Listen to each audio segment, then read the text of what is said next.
Bé, bona tarda. Us donem la benvinguda a aquesta conferència en línia sobre la iniciació al tamborí com a escenari per a l'educació en valors. Des de l'IDPIC de la Universitat de Barcelona volem agrair a les persones que avui us compartiran aquesta proposta i aquesta sessió. La idea que s'ha gestat en el si d'un grup de treball que tenim a l'ICE, que es diu Actuació en Valors de les Unitats de Programació del Programa Municipal de Barcelona, l'Escola fa esport a la ciutat. Doncs en el si d'aquest grup de treball que coordina el doctor Albert Batalla, que està avui aquí amb nosaltres, doncs va sorgir la idea de compartir amb els docents d'educació física la proposta que ara veureu. A nosaltres, des de l'IDPIC, ens va semblar molt interessant, especialment perquè s'ajusta a un dels principals objectius que tenim, que és el de contribuir a la formació del professorat. L'objectiu és millorar les seves competències docents, però l'objectiu últim és que això tingui aplicabilitat a l'aula i que, per tant, contribueixi a la millora de l'aprenentatge dels nostres alumnes. Dit això, us informem que la sessió serà gravada. L'objectiu és després poder-la compartir amb tothom a través del canal de YouTube, que us facilitarem l'enllaç un cop ho tinguem. I si algú no vol sortir, doncs pot tancar la càmera simplement i, de fet, si no intervé, doncs no apareixerà la seva imatge. I, finalment, i referit al format de la sessió, la idea és que duri aproximadament 40, 45, 50 minuts aquesta presentació i que ens doni temps al final d'obrir un torn de paraules per si algú està interessat en fer preguntes o vol aclariments o vol fer algun comentari. I res més. Dono pas a l'Aide Garriga, que és del Consell de l'Esport Escolar de Barcelona, de l'Institut Barcelona Esports, i que també és professora de la UB. I ella us introduirà a la resta de l'equip i dels ponents d'avui. I res més, Aide, moltes gràcies per ser aquí i endavant, quan vulguis. Molt bé, hem de posar la presentació? D'acord, doncs la poso.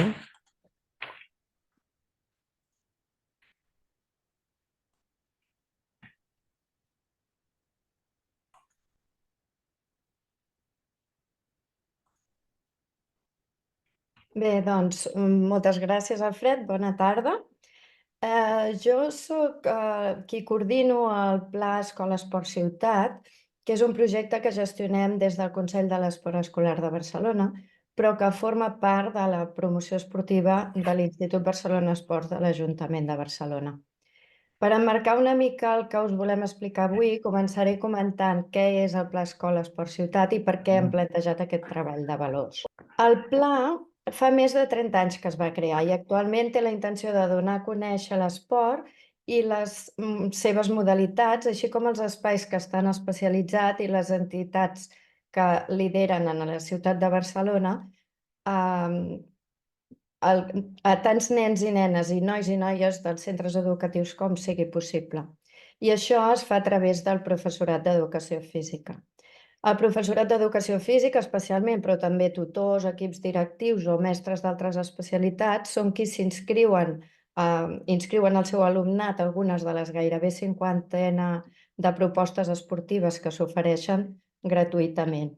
Un cop estan inscrits, el professorat ha de fer una formació i se li posa a l'abast material esportiu de préstec de suport per les modalitats esportives que ho requereixen i material didàctic per assegurar un bon treball al centre educatiu. Abans de participar a la trobada final, que la majoria de vegades és un gran format on l'alumnat posa en pràctica el treball fet prèviament a l'escola o a l'institut conjuntament amb infants o amb joves d'altres centres.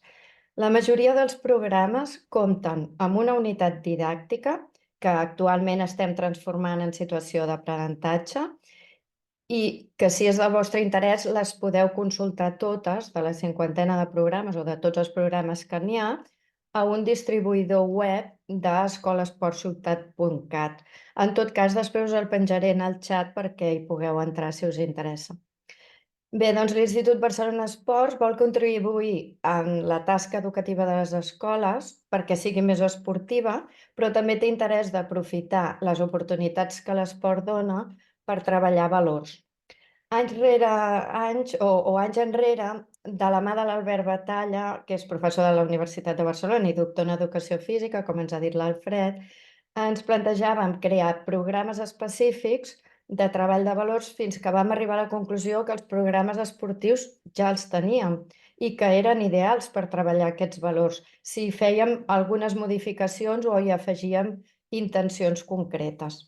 A partir d'aquí vam tenir clar que també que qui millor podia fer aquestes modificacions eren els mestres i les mestres d'educació física que estaven dia a dia amb l'alumnat i que sabien què podia funcionar i com calia treballar.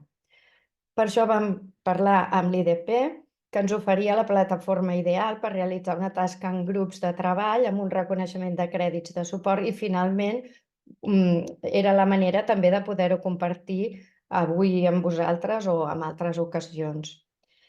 Hem transformat ja diferents unitats didàctiques, des de la de biatló, triatló, tamborí, judo, i ara estem modificant amb altres grups de treball, la d'atletisme, la de curses d'orientació, esgrima i escalada.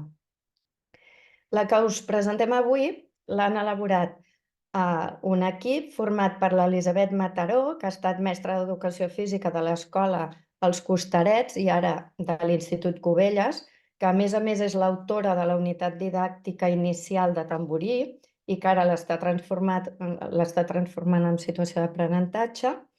També hi ha la Gemma Bertuí, que és professora d'Educació Física de l'Institut La Sedeta, el David Trallero, que és mestre d'Educació Física de l'Escola Virolai, i l'Olga Zapatero, que és mestra d'Educació Física de l'Escola Antoni Balmanya. Tots ells havien participat diverses vegades al programa de tamborí i ja havien treballat la unitat didàctica amb el seu alumnat. Per tant, gaudien d'una bona experiència. I sense més, passo la paraula a l'Albert, que ens explicarà les característiques generals del model educatiu de valors en el que hem basat tota aquesta proposta. Albert, quan vulguis. Gràcies. Moltíssimes gràcies, Aire. Alfred, si fas el favor de passar un parell, una més, sisplau. Una més. Perfecte. Mil gràcies. Gràcies a l'IDP per acollir el nostre treball i per tantíssimes facilitats com ens donen i, per suposat, a l'IBE, a la idea en especial per la confiança que ha dipositat en aquest projecte que el que pretén és aprofitar les situacions d'aprenentatge, unitats de programació, quan vam començar aquest treball, que ja s'allarga, com ha dit la idea, uns anys, per, de manera discreta, però pensem que molt efectiva, constituir-les en un escenari per l'educació en valors dels nens i de les nenes. I per fer això ens basem en 3 o 4 punts bàsics que passo a descriure ara en 5 minuts. El primer, crec que això ja és un lloc comú, però em quedo més tranquil si comencem per lo més bàsic. El primer és considerar que l'esport per se no educa. L'esport és una eina que té potencial educatiu, però qui acaba educant són les mestres i els mestres. El bàsquet no educa, l'atletisme no educa i en el cas que ens ocupa, el tamborí no educa. És la mestra, si ho fa bé, que afortunadament passa molt freqüentment, qui aconsegueix educar amb el bàsquet, amb l'atletisme o, en aquest cas, amb el tamborí. Per tant, no hem de pensar o nosaltres volem fugir de la idea que essencialment l'esport té unes característiques que d'una manera mig màgica, mig miraculosa, doncs el converteixen en un escenari educatiu. Si passes la diapositiva, sisplau. I clar, ara vindria el dir, bueno, i què volem quan parlem d'educar en valors? De què estem parlant exactament? I fixeu-vos, vaig trobar aquestes dues imatges que em va semblar, i aquí es junta una mica professió i devoció, perquè m'agrada molt viatjar i vaig pensar com trobem un símil d'allò que pretenem i que tingui relació també amb els viatges. I fixeu-vos, nosaltres no volem, no pensem que les mestres hagin de ser model d'un comportament exquisit, que per suposat que sí, però no ens hem de quedar aquí. És a dir, som de l'opinió que l'alumnat no desenvoluparà els seus valors per imitació del que faci el professor, la professora, la mestra, l'entrenadora, el tècnic, sinó que el que volem és, i per això és la imatge de baix, proporcionar escenaris que permetin a les nenes i als nens a desenvolupar, adquirir recursos que els permetin comportar-se de manera ètica en les nombroses variables i diverses situacions que la vida els anirà plantejant. Per tant, anem més enllà de pensar que és la mestra, que és el mestre el que marca un comportament exemplar, anem més enllà de pensar que obligant als nens i a les nenes a seguir o a tenir un comportament ètic, només per això ja estan desenvolupant, ja estan sent educats en valors, i pensem que el que cal és generar situacions que d'una manera o d'una altra posin els nens i a les nenes, a l'alumnat, amb la tessitura d'haver de triar. Seria una mena, si voleu i si em permeteu l'expressió, de convertir les sessions d'educació física en petits gimnasos morals, on s'exerciten les decisions i que no obligar un comportament determinat. Creiem que aquesta no és la via, fer que sí o sí s'hagin de portar bé, sinó donar l'opció que es portin bé, sempre que sigui possible, i entenem que això depèn moltíssim del context de l'escola. Més endavant us explicarem que hem tingut present aquesta diferència de realitats a les diferents escoles, però, com deia, la cosa no és obligar que es portin bé, sinó donar l'opció que triïn com es comporten, de tal manera que desenvolupin la seva autonomia que els permeti d'aquesta manera comportar-se d'una manera ètica en un món complex. Si pots passar, sisplau. Moltes gràcies.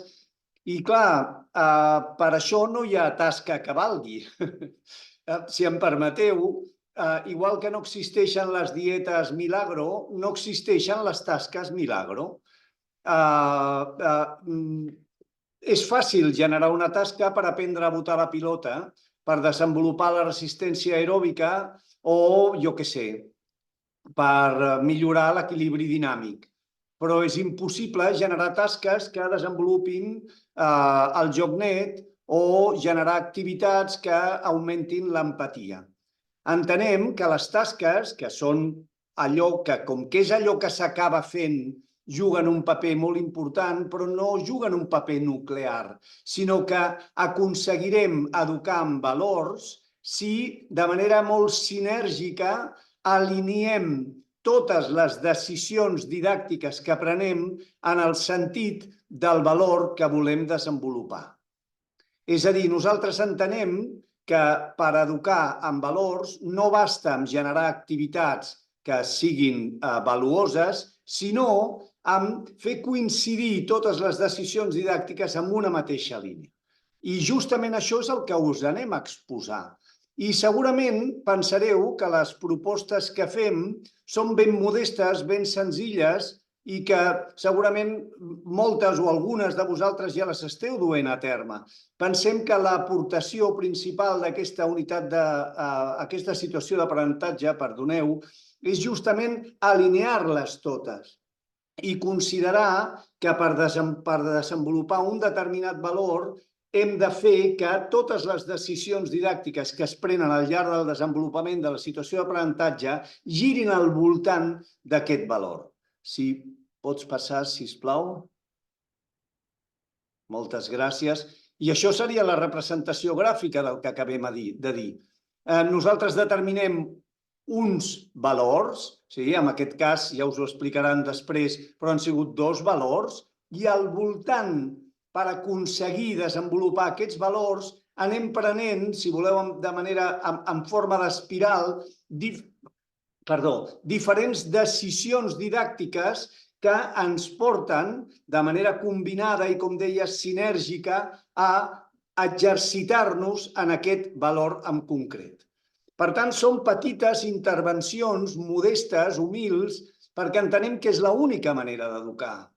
És a dir, fugim de grans eventos, de grans manifestacions, del dia del fair play, del dia sense diferències de gènere, que estan bé per conscienciar, però que no serveixen per educar. Entenem que l'educació és una feina bàsicament de paciència i que el que cal és anar juntant de miqueta en miqueta petits inputs per, al final, si tenim sort, aconseguir una millora efectiva en els valors del nostre alumnat. Si pots passar, sisplau. I per això aquesta imatge ens resulta tan atractiva, perquè entenem que la nostra feina és trenar. I és xula aquesta imatge, perquè fixeu-vos que no deixen de ser fils que trenats fan cordills, que trenats fan cordes, que trenades fan sogues. I això passem d'un fil que per si sol no val per res, diguéssim, a una soga que és capaç de mantenir un vaixell amarrat. I creiem que aquesta és la feina de les escoles i de les mestres, a trenar. Per tant, no espereu grans propostes revolucionàries, sinó aquesta idea de com, amb petites decisions però coherents, organitzades i dinàmiques, en el sentit que han d'anar canviant, podem educar el nostre alumnat. I clar, les decisions didàctiques, com hem dit, que aprèn la mestra són variadíssimes. Quins sabers, quines activitats, qui tria els sabers o les activitats, les tria l'alumnat, les tria el professorat, qui determina el nivell final o quina metodologia s'utilitza, etc. No vull llegir el que ja teniu a la pantalla. Són moltes les decisions que es prenen. Entenem que si aconseguim alinear-les totes al voltant del valor, amb sort aconseguirem generar un escenari en el qual aquest valor es pugui educar. Concretament, després us ho detallaran les companyes i company que venen a continuació, però nosaltres, si pots passar, sisplau, moltes gràcies. Nosaltres vam decidir, el grup de treball va decidir fixar-se en 4 decisions didàctiques. Tot el tema de normes, qui posa normes i en quin sentit es posen les normes, tota la qüestió vinculada a la solució, amb la gestió dels conflictes, les decisions que es prenen al voltant de l'arbitratge, és un joc col·lectiu i, per tant, l'arbitratge, el tamborí és un joc col·lectiu i, per tant, l'arbitratge juga un paper important i, finalment, tota la qüestió vinculada amb l'avaluació. Per detallar aquests aspectes, intervindran les 4 persones que han format part específicament del grup de treball i comença l'Eli Mataró. Aquí cedeixo la paraula, us agraeixo molt l'atenció. Moltes gràcies, Albert. Bàsicament, tal com ha dit la idea, diem que jo vaig fer una unitat de tamborí, en el seu moment era unitat didàctica, que ara s'està convertint en situació d'aprenentatge. Per què va sorgir la idea? Bàsicament, primer faré una petita pinzellada per qui no conegui què és el tamborí. Jo penso que la imatge que hi havia a la portada, on es veu un grup d'alumnat amb un implement a la mà i una pilota, allò és el tamborí. Bàsicament, l'implement es diu tamborí, té molta història, diuen que pot ser el precursor del tennis, es juga amb diferents modalitats i, per exemple, amb la indoor, el que equivaldria a ser una pista de futbol sala, es juga només amb una petita fusta al mig de la pista i hi ha uns altres tipus de joc de tamborí que serien per sobre d'una xarxa, amb pilota de tennis, a la platja i fins i tot el tamborelli, que és amb ploma de bàdminton.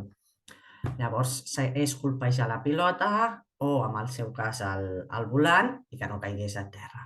Llavors, ja depenent de les categories, ja juguen més jugadors, menys jugadors, etc. Llavors, perquè va sorgir que jo era jugadora de tamborí en aquells moments i llavors vaig pensar que era molt fàcil de portar-la a la pràctica, que les criatures amb un implement que simplement és ampliar la mà, doncs seria fantàstic poder-ho treballar i vaig començar a treballar-ho. Després ja veureu una mica com està enfocat.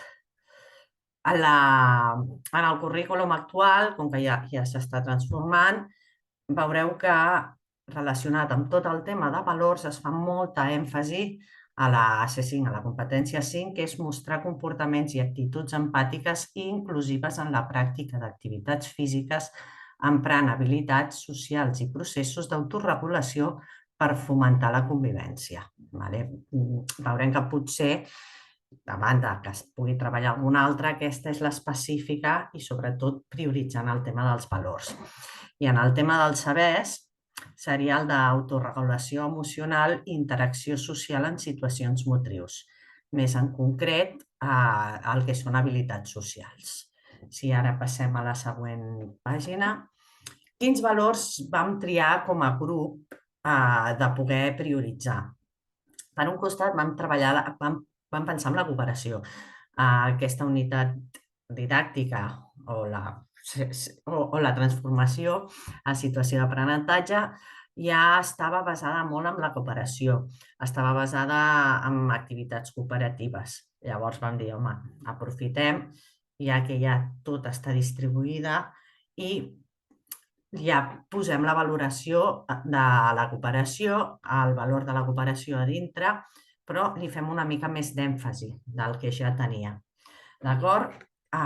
Ja sabeu que, sobretot amb el currículum actual, el tema de cooperació és superimportant, que hem d'aprendre a crear persones socialment hàbils i que, a més sàpiguen cooperar entre ells. Amb la qual cosa, si nosaltres i les docents ja comencem de base, doncs intentem fer aquesta lluita perquè tots sorgim junts cap endavant. L'altre valor prioritzat és el respecte a les normes. El mateix, per ser persones hàbils hem de seguir també unes normes, ens hem de poder funcionar pel món. I amb el món de l'esport, en concret, és on més es poden valorar i on més es poden treballar. I en aquest cas, entre tots i totes, vam decidir això, treballar aquests dos valors. Llavors, cosetes que hem anat fent, gràcies al Fred, hem fet 3 nivells d'intervenció. Què vol dir això? Que ens vam trobar amb diferents escoles, de que tots tenim un historial al darrere, tots tenim unes escoles amb qui hem treballat al darrere i, a banda d'enfocar els dos valors, vam veure que el pes de la presa de decisions, a vegades, en alguns centres el tenia més el docent, en d'altres centres el té més l'alumnat. Amb la qual cosa, el que veureu i el que anirem explicant una mica serà també que hem tingut en compte aquests 3 nivells.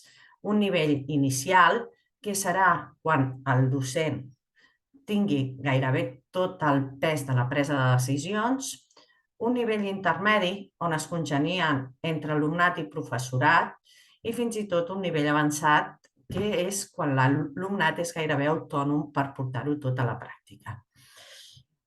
Una vegada explicat tot això, li passo la paraula al David, que ens parlarà de l'establiment de les normes i com s'ha anat transformant aquesta unitat didàctica.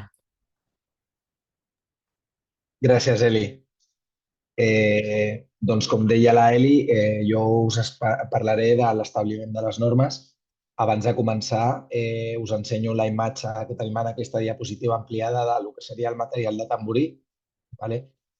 I com a definició de l'establiment de normes, podríem referir-nos, així de manera més tècnica, al procediment mitjançant el qual ens determinem aquestes normes que regularan el desenvolupament de les activitats durant les sessions de tamborí.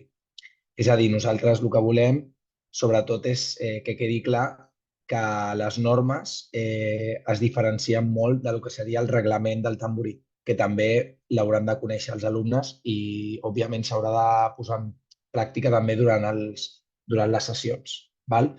Dintre d'aquí, per crear aquestes normes, vam trobar que seria important marcar una sèrie de pautes que ens podrien elaborar, ens podrien ajudar a poder redactar-les millor i més fàcilment. Dintre d'aquí, com podeu veure amb aquesta diapositiva, hem remarcat 4 en concret. Una d'elles seria el redactat de les normes, que intentaríem prioritzar que fossin senzilles i fàcils d'entendre per l'alumnat. Està clar que el podem adaptar una miqueta depèn del cicle en el que es treballi. No és el mateix treballar cicle mitjà, cicle superior i inclús secundària. Després tindríem el tema del nombre reduït de normes. Un número aproximat que havíem marcat podrien ser unes 6-7 normes. Està clar que depèn del curs també es poden anar variant el número. Sí que és veritat que si hi ha un excés de normes complicaria una miqueta tot el que seria el control d'elles mateixes. Aleshores, el número de 6-7 seria el que hem trobat més adequat. Després tindríem el tema de la normativa, que hauria d'abarcar diferents aspectes. Aspectes com l'organització dels grups, del material, del temps, de joc i altres aspectes de comportament, de respecte i comunicació correcta. És una miqueta tot aquest tema de valors que estàvem parlant els nostres companys que ens han parlat en anterioritat. I com a últim aspecte, que podríem fer-lo com un previ, seria un muntatge audiovisual amb diferents exemples de comportaments correctes i incorrectes i que aquest es podria fer com a punt de partida a l'hora de començar les sessions de tamborí per donar exemples de com s'hauria d'actuar correctament en aquestes sessions o en aquesta presa de decisions d'establiment de normes. I ara, a continuació, el que us explicaré seran els 3 nivells dintre de l'establiment de normes que vam pensar que podrien ser adequats per adaptar-los. Com comentava la Eli, cada escola és un món i es poden adaptar molt aquests nivells al que més ens convengui. Nosaltres hem marcat aquest primer nivell, que seria l'inicial, on la proposta l'elabora sobretot el mestre, la fa pública als alumnes i seria una proposta bastant tancada, en el sentit que no hi hauria moltes modificacions. Sí que en aquesta primera proposta inicial el que sí que deixaríem seria al final de les sessions un petit debat on es podria entre els alumnes desenvolupar i veure com ha funcionat aquestes normes. I després també es faria el mateix en una reflexió final al final de les sessions de tamborí, per veure simplement si les normes han funcionat, ha hagut una evolució positiva de les normes que el mestre va plantejar. Després tindríem el nivell intermedi, aleshores aquí hi hauria una evolució on el mestre ja no seria tan protagonista i seria un 50-50, en el qual el mestre elabora una proposta que comparteix el grup classe. Com podeu veure, després l'alumnat faria unes aportacions. Aquestes aportacions es podrien fer en grup petit i després es juntarien amb el grup classe, en el qual després, en forma assembleària, es podria arribar a consensos. Es redactaria una proposta final pactada entre tots, també amb la intervenció del professor per poder ajudar, i després es revisaria tant a la primera com a l'última sessió per veure com ha funcionat.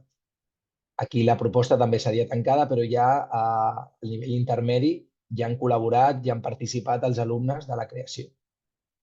I després tenim el nivell avançat, on el mestre aquí sí que deixa bastant pas als alumnes que siguin els creadors, sí que elaboraria una guia orientativa amb exemples i àmbits que li donaria als alumnes perquè ells fossin els protagonistes. Faríem una miqueta com en el nivell intermedi on els alumnes es reuniríem en grups petits per després poder crear les normes i una vegada tinguessin els grups petits juntats i amb algunes normes comunes les juntarien en forma d'assemblea per acabar d'elaborar tot el procés de normes i la normativa final. I el que sí que és la novetat a nivell avançat seria que al final de cada sessió els alumnes podrien decidir si alguna norma no els acaba d'encaixar i es poden fer petits canvis que s'aplicarien a la següent sessió. En principi aquests serien els 3 nivells que hem decidit a nivell d'establiment de normes i ara us dono pas a la Olga, que us parlarà del següent dels valors que hem treballat. Hola, bona tarda. Doncs jo us parlaré una miqueta sobre el tema de la resolució de conflictes, no? A les classes d'educació física es donen habitualment situacions de conflicte, com sabeu, com a mestres i professors d'educació física que sou. És molt habitual trobar-nos en aquestes situacions. Llavors, hem de donar importància a resoldre el conflicte en si i hem d'aprofitar la situació per educar. Això l'Albert també us ha comentat i ha parlat també sobre aquest tema de quan i com educar a les sessions d'educació física. Nosaltres educarem mitjançant què? Doncs educarem mitjançant activitats i jocs cooperatius. Tot això, els jocs i les activitats cooperatives han de mostrar, o sigui, perquè es puguin donar aquestes activitats, l'alumnat ha de mostrar interès per resoldre el conflicte, ha de tenir estratègies cooperatives, ha de participar en la resolució de conflicte, també ha de demostrar autonomia per resoldre el conflicte i també, i per últim, ha d'acceptar el seu rol dins el seu grup. Tot això és possible mitjançant el diàleg, com a paraula important. Si no hi ha diàleg, no hi ha resolució de conflicte. I un cop s'ha arribat a aquest diàleg, podrem arribar a obtenir aquests valors que estem treballant. Valors com, per exemple, podrien ser el respecte, la tolerància, la convivència. Un cop treballat tot això, ens porta a tenir alumnes amb una actitud empàtica i solidària, que això serà molt bo per la vida. Hem de tenir en compte que tot això, quan hem de treballar, amb tot això, quan nosaltres hem de resoldre el conflicte. Evidentment que els conflictes s'han de resoldre en el mateix moment en el que es poden produir.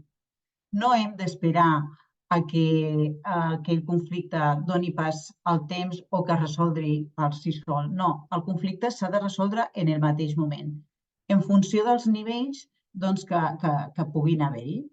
Llavors, si podem passar a la següent. Llavors, com molt bé us ha dit el David i hem parlat anteriorment, ens trobem en diferents àmbits en els quals i nivells que ens podem trobar a l'escola, en funció de diferents tipus d'escola. Ens trobem en un nivell inicial, en el qual la mestra és qui gestiona els conflictes. Es pot crear la figura dels ajudants que aporten informació i donen el seu punt de vista sobre el que ha passat, i segurament seria important designar un ajudant per cada grup de treball, però aquests ajudants seria interessant que fossin rotatius, que fos de caràcter rotatiu. Després tenim un nivell intermedi, en el que es crea la figura dels ajudants. Seria un ajudant per cada grup de treball, que també seria rotatori. Aquests serien els encarregats de mediar, de gestionar els conflictes, sempre amb l'ajuda i la supervisió de la mestra, com figura aquí a la imatge, que el mestre apareix allà darrere una mica supervisant una miqueta tot el que està passant. Quan es produeix un conflicte en aquesta situació d'un nivell intermedi, es reuneixen, intervenen sota la supervisió del mestre i busquen la solució. I per últim, en el nivell avançat, els grups serien de forma autònoma els que gestionen els conflictes que puguin aparèixer. El mestre només intervendria, en aquest cas, si la situació ho necessités. I bé, un cop explicada aquesta situació de resolució de conflictes, us passo amb la Gemma, que us parlarà sobre l'arbitratge. Hola, bona tarda. Doncs molt bé, una altra de les decisions que hem pres en aquesta unitat de programació, situació d'aprenentatge, per treballar aquests valors de la cooperació i en aquest cas sobretot del respecte, és posar la mirada en l'arbitratge. D'entrada, el coneixement de les normes seria essencial en qualsevol esport perquè puguem jugar junts. Si no coneixem les normes de l'esport, en aquest cas del tamborí i de totes les seves modalitats, o aquelles que decidim treballar amb el nostre alumnat, si no coneixem aquest reglament, si els alumnes no coneixen aquest reglament, és impossible que puguem jugar junts. Això, que és essencial i ho coneixem tots, ens pot servir com per posar-li la mirada, de donar-li el valor important en aquest reglament, que és el marc comú i molt necessari d'entesa. Gràcies a això, gràcies a aquests reglaments, podem jugar junts. I potser aquesta mirada amb l'alumnat és nova si li posem aquesta mirada més específica en aquest cas. Evidentment, no podem utilitzar el reglament sencer de tots aquests esports perquè seria molt extens. Hem de triar quina part del reglament utilitzarem i potser utilitzar cartells perquè en l'espai de pràctica on quedin definides les normes bàsiques del reglament que estarem utilitzant i que potser anem ampliant o potser anem modificant, doncs seria el seu. Però sempre com a espai d'entesa, el reglament com a espai d'entesa. Aprofitant aquest valor, no només el reglament que decidim utilitzar per jugar a tamborí, a tamborelli o a tambich, el que decidim, a part d'això, aquesta unitat de programació té molts reptes cooperatius que desenvolupen els alumnes i que, en certa manera, ells també s'han d'arbitrar, així entre cometes, ho diria, de si decidim o resolem que allò ho hem fet o ho hem aconseguit, hem assolit o no hem assolit. Per tant, aquest arbitratge també, amb un punt de vista de jutge, ens jutgem de si estem aconseguint o no, amb aquest marc comú, és a dir, està establert el que hem d'aconseguir. Per tant, no ens podem desviar d'allò. Ho estem assolint o no ho estem assolint. Per això, important saber què estem treballant, què volen, quin és aquest repte. Per això també hem aprofitat més enllà del reglament de l'esport. D'altra banda, com a educadors físics, sabem i ho fem constantment que modifiquem els reglaments, les normes dels esports, doncs evidentment amb les variants de tamborí també ho farem i ens adaptarem en el moment del grup i potser tenim una idea i després en el moment de la pràctica veiem que està funcionant o no, o que hem de posar una norma més o ens hem d'inventar normes que no són de tamborí però que ens aniran bé. Per tant, tot això serà important. D'altra banda, el fet de participar en qualsevol situació motriu, sigui cooperativa o sigui competitiva, ja donen per fet que hem de respectar el reglament. I aquest respecte al reglament ens fa que tots puguem estar en un lloc còmode on puguem jugar de manera còmoda i ens sentim que allò és un marc per tots i que ens està bé i que ens permet el joc net, que ens permet jugar tots a lo mateix. Però sabem que no sempre és així. Sabem que a vegades hi ha situacions que es poden, a les classes d'educació física, se'ns poden desbordar. Aleshores, el tema d'arbitratge, quan li donem aquesta eina a l'alumnat, potser posem en una situació que agafen la responsabilitat tant individual com de grup, aquesta responsabilitat que al final han d'interpretar el que està passant a les situacions de joc, què està passant en cada moment i prendre decisions amb aquest marc, amb aquesta referència que tenim que són els reglaments. I potser, clar, les coses a vegades no són en els esports blanques o negres i al final poden tenir matisos i ells han de prendre decisions. I per tant, els donarem una nova mirada que seria important. Després parlaré dels nivells que faig amb l'arbitratge o que fem amb l'arbitratge en diferents nivells d'intervenció, però en els intermedis i avançats, clar, és necessari que l'alumnat tingui el que estava parlant l'Eli, també amb la resolució l'Olga, amb el tema de la resolució de conflictes. Al final és molt important que dialoguem, que ens escoltem, que argumentem i que arribem a una decisió, a una entesa i que al final siguem els més justos possibles. I aquest respecte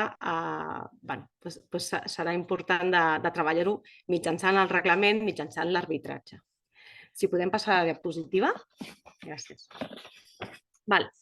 Aquests nivells, amb el tema de l'arbitratge, els nivells d'intervenció, doncs s'assemblen molt, tota l'estona s'assemblen molt al que estem comentant, però en aquest cas de l'arbitratge, doncs clar, un nivell inicial seria el propi mestre, educador, professor o professora que fa aquesta intervenció d'arbitratge en una situació de joc o, si no, també com a avaluador dels reptes motrius.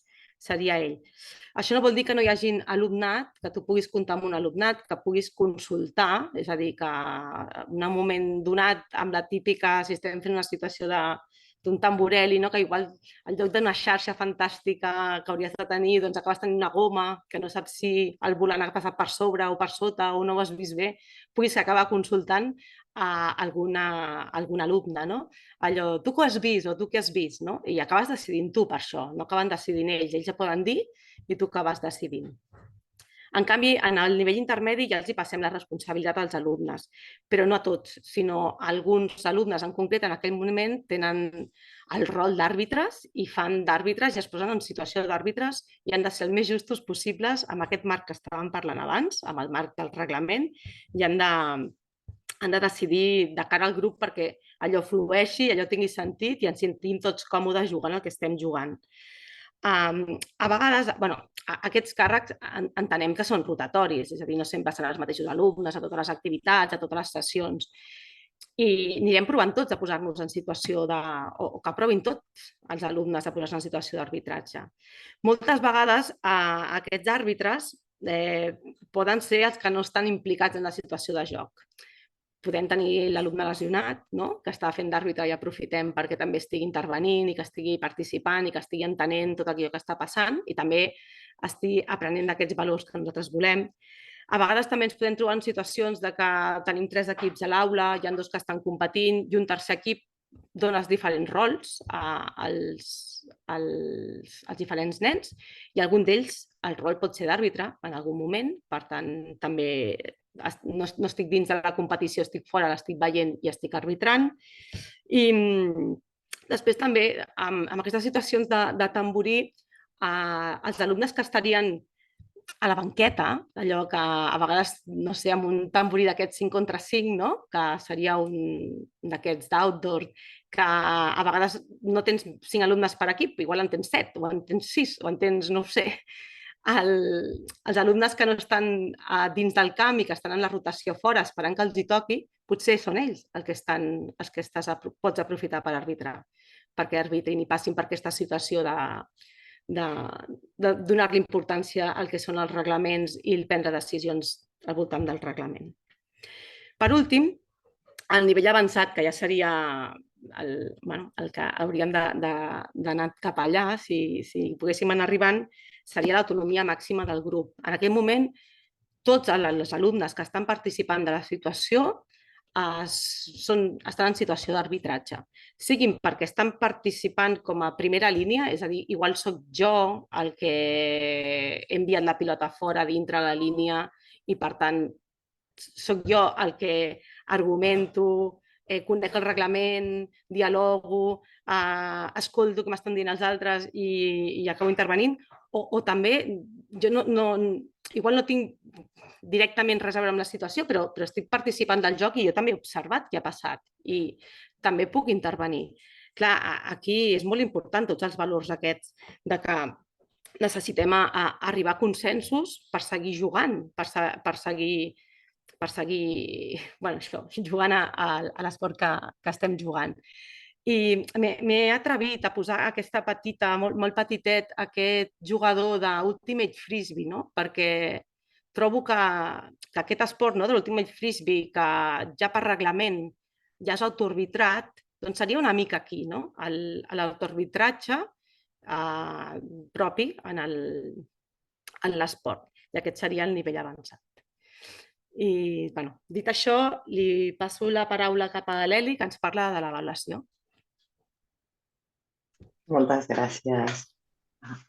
Bueno, de l'avaluació ens formularem les 3 grans preguntes, que és què, qui, com, simplement. Vaig directament ja al model més actual de situació d'aprenentatge, que, com he dit abans, què avaluarem?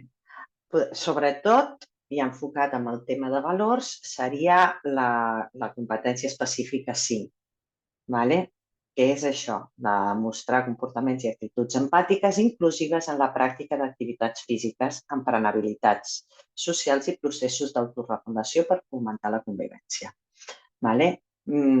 Dintre d'això, els criteris d'avaluació serien el 5.2 i el 5.4, que és respectar les normes consensuades de funcionament de la classe, les regles de les activitats practicades contribuint a la seva creació, modificació i millora, els espais i els materials emprats en els contextos de pràctica motriu a l'escola. I el 5.4, que és mostrar habilitats socials en la resolució de conflictes de manera assertiva i respecte per la diversitat de tot tipus en contextos de pràctica motriu a l'escola i a la societat. Llavors veiem que, a més, que tot això ho vam fer abans del nou currículum, fa gràcia que ja anàvem enfocats molt i que el nou currículum ha anat superlligat amb tot el treball de valors que s'està fent. També hem de tenir en compte que hem de tenir unes dimensions vinculades amb els valors.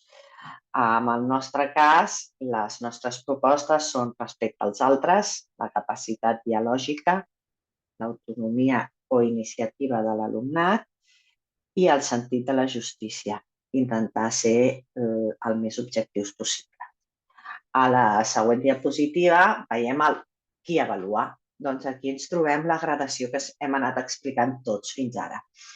A nivell inicial veiem que seria una heteroavaluació, és a dir, gairebé el docent pren totes les decisions o el docent les pren totes. A nivell intermedi ja compartiríem entre l'alumnat, entre l'alumne i el professorat, que seria el més compartit. Llavors veurem que hem de tenir en compte, per exemple, en aquest cas, tenim en compte els indicadors de les dimensions vinculades amb els valors a tots els instruments d'avaluació. En aquest cas, a la primera sessió, el mestre informa de quins seran les competències i els instruments i quin és el sistema d'avaluació. Al final de les sessions, el que fem és, de manera consensuada, a través d'una coavaluació, omplir una sèrie de registres o de fer les reflexions de forma coavaluativa o fins i tot autoavaluativa, però tot i això la mestra segueix tenint els registres d'heteroavaluació previstos. Finalment ens trobem en un nivell avançat on la mestra presenta el sistema d'avaluació molt similar al de l'intermedi, però amb el grup es negocia quin serà l'objectiu, què és el que realment volem aprendre, com volem aprendre, que és el que seria ideal de poder arribar. A més, això amb una constant adaptació de que la mestra va adaptant tots els registres i tots els instruments d'avaluació, coavaluació, els va adaptant una mica a les demandes de l'alumne. Finalment, en l'última diapositiva sobre l'avaluació, tenim en compte com s'avalua. Aquí es proposen una sèrie d'instruments d'avaluació, que són els que es presenten a la situació d'aprenentatge, en el seu moment, la unitat didàctica, que les mostrem de menys a més autonomia de l'alumnat. En el cas de l'alumnat, inclús l'avaluació del professorat. Propostes, doncs això, una diana d'autoavaluació que ja ve pautada bàsicament pel professorat, per la docent. Després veiem observacions directes, anotacions, llistat de controls, full de seguiment de grup, Kahoot, per exemple, a l'hora d'avaluar, registres anecdòtics, que aquests els pot prendre la mestra, però ja ells, les criatures, la canalla, ja pot també anar-la fent, o fins i tot el que decideixi l'alumnat. Amb el professorat el mateix, per autoavaluar-nos nosaltres ens podem autoavaluar fantàsticament, però a vegades també necessitem una mica el punt de vista de les criatures. Llavors, per això també hi ha de més autonomia menys, de que soc jo únicament m'avaluo, o fins i tot que l'alumnat em faci reflexions finals. Això ja m'aporta també com està succeint aquesta situació d'aprenentatge, formulari Google, que ells mateixos el creïn i el responguin i el que decideixi l'alumnat. Llavors, com a conclusió, com a resum final, el que hem fet és, d'una unitat didàctica, es van seleccionar 2 valors, que va ser la cooperació i el respecte a les normes. S'ha prioritzat específicament treballar l'establiment de les normes, la gestió dels conflictes, l'arbitratge i l'avaluació. I amb això s'han creat aquests 3 nivells. L'inicial, menys autonomia de l'alumnat i més presa de decisions per part del docent o la docent, l'intermedi i l'avançat, on l'alumnat ja seria bastant autònom i prendria gairebé totes les decisions. Com a conclusió, haig de dir que ha sigut un plaer d'una unitat didàctica poder agafar i reconvertir-la, transformar-la i prioritzant els valors. Ha sigut espectacular treballar amb gent tan experta com els que estem aquí. I ara l'Alfred. Bueno, moltes gràcies. La veritat és que ha sigut una presentació més que interessant. Ara podem obrir un torn de paraules. Si algú vol fer alguna pregunta, doncs endavant, obriu els micròfons i comenteu el que considereu interessant i vulgueu compartir amb altres persones que estiguin presents o vulgueu preguntar a les persones que han fet aquesta presentació.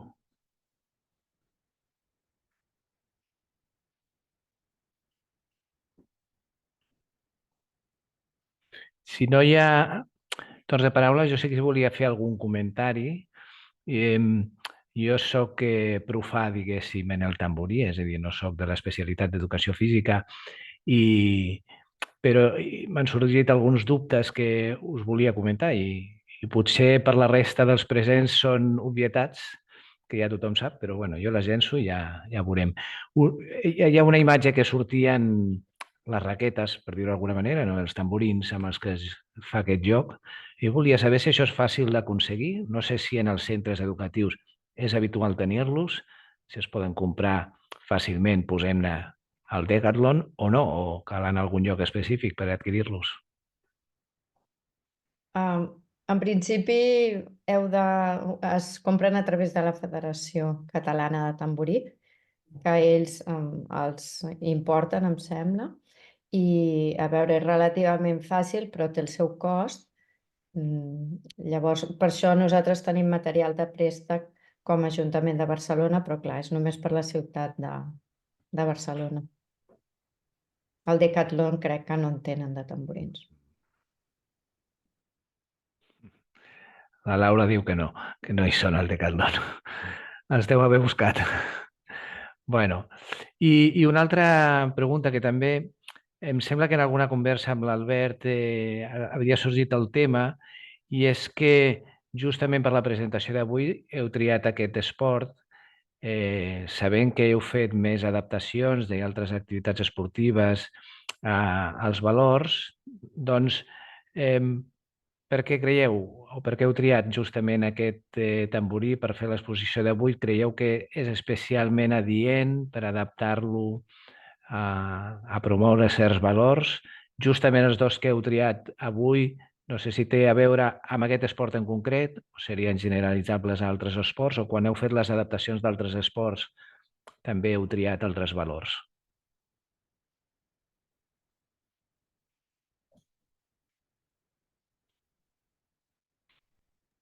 Va, vinga, em llenço. Clar, cada esport té el seu potencial. El que passa és que és ben cert que hi ha molts esports que tenen potencials comuns.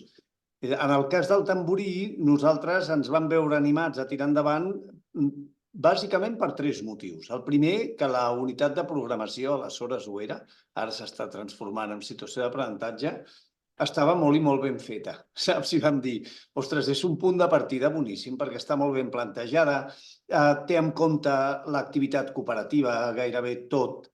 I això, clar, avui penseu que hem fet només un destacat dels temes on més hem intervingut, però quan pugueu mirar la situació d'aprenentatge, perdoneu, amb tot el seu conjunt, veureu que la cooperació està constantment en joc, si em perdoneu l'expressió. O que el respecte a les normes, d'una manera o d'una altra, va sortint de manera constant, seguint la línia del que dèiem. Per tant, primer aspecte, estava molt ben feta. Eli, en públic, felicitats.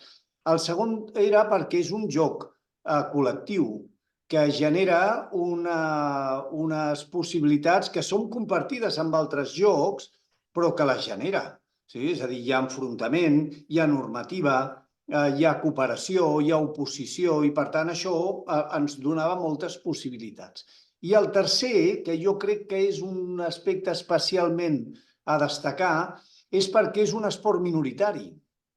I això, a banda d'enxamplar les mires, que penso que és fonamental perquè si no acabem amb els esports de sempre, perdoneu-me l'expressió, democratitza una mica la pràctica, perquè disminueix les enormes diferències que es poden trobar amb altres esports en els quals poden haver més nois i noies que els practiquen. És cert que normalment el nen o la nena que tenen un nivell d'habilitat alt ho acostumen a tenir en molts dels esports, però també ho és que si és un esport que han practicat poc, el nivell de partida és més semblant. I per tant, pensàvem que aquests 3 aspectes ens van animar a fer-ho. Repeteixo, quan estigui disponible la situació d'aprenentatge, no sé si ara, disculpeu, Aide, ara tu, si vols, ho comentes, no sé si tenim la unitat didàctica de moment penjada, veureu que hi ha molt més desenvolupament. Avui, amb 45 minuts, hem volgut només destacar els aspectes més importants. Sí, està penjada la unitat didàctica inicial, jo crec, perquè la segona, o sigui, quan vam incloure els valors, ja no vam acatar-la pensant que ens esperàvem que estés feta com a situació d'aprenentatge i deixar-la ja com a definitiva. Llavors, aquesta inclusió de valors no està encara penjat, però així que puguem ho penjarem. Us he compartit l'enllaç, aquest distribuïdor web en el xat, per si voleu mirar, on posa materials didàctics, allà podeu trobar cadascuna de les modalitats. I respecte al que preguntava l'Alfred de què passa amb les altres tenen valors diferents. O sigui, n'hi ha alguns que es repeteixen i d'altres que no, perquè és el mateix grup de treball qui decideix quins són els valors que creuen que més fàcilment es poden treballar a través d'aquella unitat didàctica o situació. Que hi ha moltes possibilitats, però anem a escollir-ne perquè una mica, o sigui, no pots treballar tot amb tot. Has de focalitzar una mica perquè si no sí que no aconsegueixes res. D'acord, moltes gràcies. Si algú més vol fer preguntes, he vist que les del xat ja s'han anat contestant. Si hi ha alguna intervenció més, fantàstic. Si no, recordeu que la sessió que hem fet ara quedarà gravada i us facilitarem l'enllaç per si voleu tornar-la a sentir o a veure. O la voleu compartir amb altres companys que potser hi puguin estar interessats i no hagin pogut connectar-se avui. Jo, si em permets, Alfred, i com que no hi ha intervencions, de fet, no ho valorem com res negatiu que els valors s'anessin repetint, més aviat al contrari. És a dir, nosaltres, com heu pogut veure, el punt de partida és que la feina que hem de fer, però vaja, qualsevol que estigui en el món educatiu sap que és així sempre, és de formigueta, és microinputs, petites cosetes que repetides, alineades, coherents, acaben creant escenaris educatius. Sí, saps, aquesta feina d'enorme paciència i de fugir d'activitats miracle. I, per tant, ostres, no veuríem gens malament que una escola decidís anar per una banda molt determinada i concentrar-ho tot allà. És a dir, totes les figues a una panera, en aquest cas, o a dues paneres. Jo no crec que sigui un problema. Ben bé al contrari, però vaja, no ho sé. Moltes gràcies per l'oportunitat, Alfred, i a l'IDP en general. Moltes gràcies a vosaltres. Jo diria que si no hi ha més intervencions i donat que és l'hora, doncs podem donar-ho per acabat. Moltes gràcies, Albert. Moltes gràcies a tot l'equip que heu organitzat i exposat avui, no? La Eli, la Olga, l'Aidé, el David, la Gemma, en fi, no sé si em deixo algú. I en fi, també gràcies als que heu assistit i esperem que us hagi resultat interessant i sobretot útil i aplicable a les vostres classes. Doncs res més. A reveure. Que vagi molt bé. Adéu, moltes gràcies. Moltes gràcies. Moltes gràcies a vosaltres. Moltes gràcies. Adéu, adéu. Adéu. Gràcies.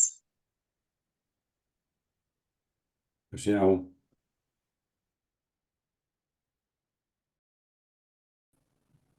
Gràcies.